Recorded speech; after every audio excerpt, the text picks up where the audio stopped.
If someone were to ask me at the beginning of this year if I thought the Penguins would be one of the top teams in the league by the end of November, I would have said, hell no.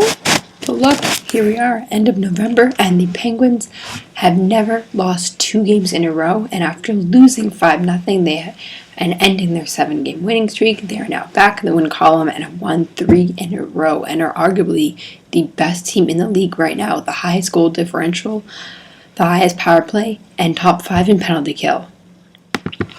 You'd think that nothing could go wrong, right? Everything is hunky-dory there, whizzing along. Well, we were dealt a quite shocking dose of reality this week. I'll talk about the game after, but right now, just wishes go out to Pascal Dupuis and his family. The Penguins have dealt with yet another health issue yesterday, announcing Pascal Dupuis will be out for at least 6 months while he's on blood thinners to fix a blood clot in his lung that traveled from his leg to his lung. Now, I'm starting to think that the Penguins are cursed. This is getting ridiculous. This is the 4th time in the past calendar year that they have had a serious health issue. You go back to last season in September when Thomas Vokoun gets a blood clot in his leg. He's gone for the year.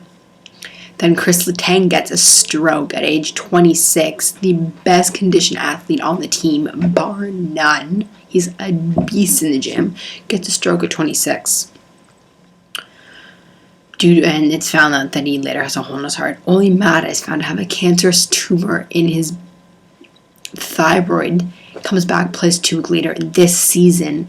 3 weeks later, the Penguins announced that yet another beloved member of their team, a huge member of their team, Pascal Dupuis, is dealing with blood clots, his second in less than a year, as he actually had blood clots in January, just before he got surgery when he tore his ligaments in his knee. So if you count that, that's 5 serious health issues in the past year. What other team does this happen to? Not to mention when he put Sidney Crosby, who lost for a full year and a half with concussion and concussion-like symptoms. Malkin's missed a lot of time. Neal missed a lot of time when he was here. The Penguins' defense were completely decimated last season. At one point, they had Matt Niskanen in the lineup with a whole bunch of AHL call-ups and Olli Maatta.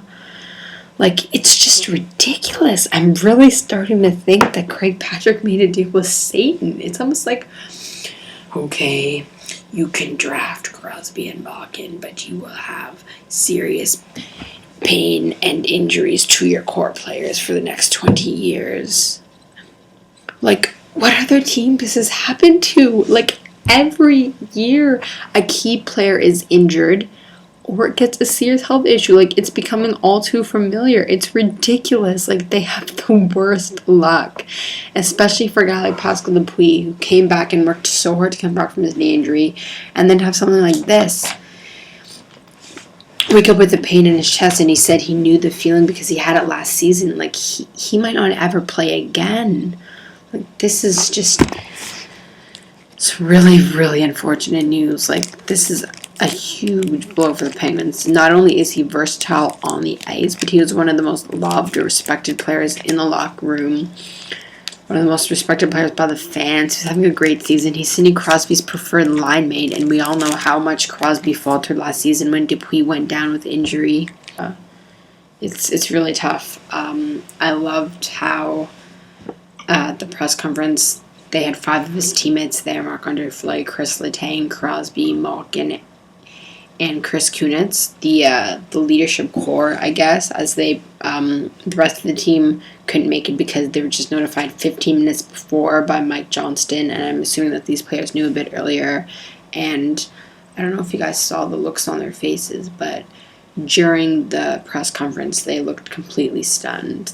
They couldn't believe that this was happening again, less than 2 weeks after Olli Maatta, less than a year after Chris Letang, just over a year after Thomas Vokoun. For this to happen to the same team over and over again, it's just It's unreal, man. They are so cursed. Like, I don't even understand how this happens to the same team. And then when you go back to even earlier, when Mario Lemieux had cancer and Michelle Ouellette died, and you can go back even further, Herb Brooks dies of cancer, and Badger Bob Johnston died of cancer right before the team won the Stanley Cup. And then Scotty Bowman took over. Like, the luck that this franchise has had since its inception is just ridiculous. But maybe that's the price we have to pay for having arguably the world's best players for the past 25 years. Like, it's just... Dupuis looked like he was going to cry during the press conference.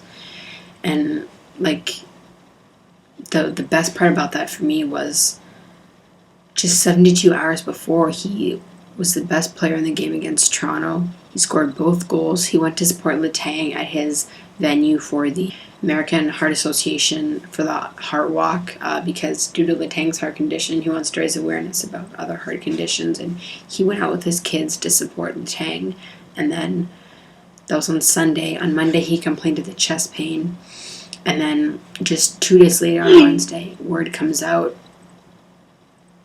about, about this. And then there's Letang standing behind him, supporting him. And to me, that shows cohesiveness as a team. And that shows that they're a family. And,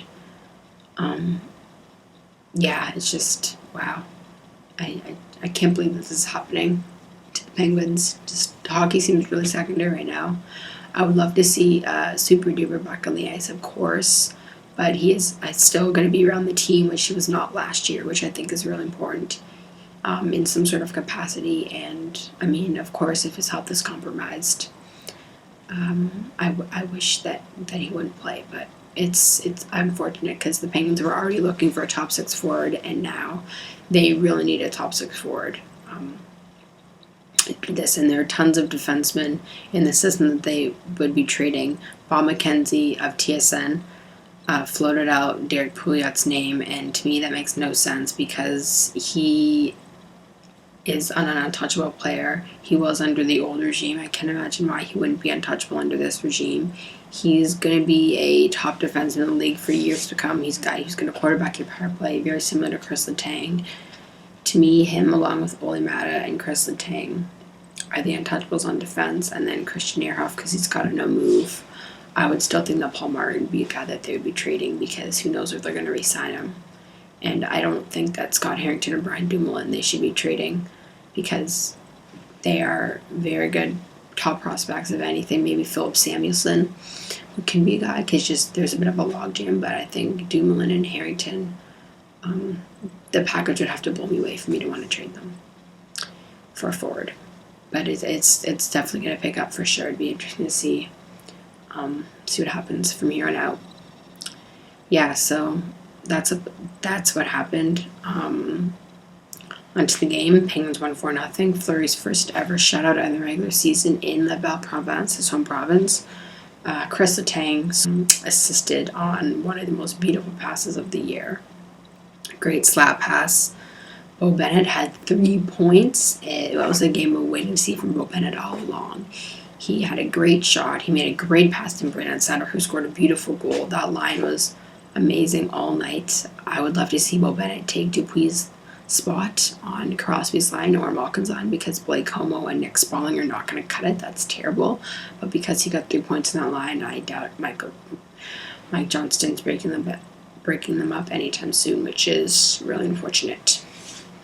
But yeah, he had a great game. I thought overall the defense played well. Mata in his first game back looked like a seasoned veteran. Martin and Letang were killing it out there. Penguins power play finally got going again. Overall, it was a good game. Fleury's now 1 win away from his 300th win. And we are back at it tomorrow with a home against the Islanders, a team that is on the up and up and is currently second in the division. And the Penguins now only have 3 regulation losses, which is the least in the league. So they are one of the top teams in the league right now for sure. Let's hope we keep it going. Alright, please like if you like this video. Subscribe if you really like it. share with everyone, and I will see you tomorrow after our first game. We come out with the win. Let's go Penguins.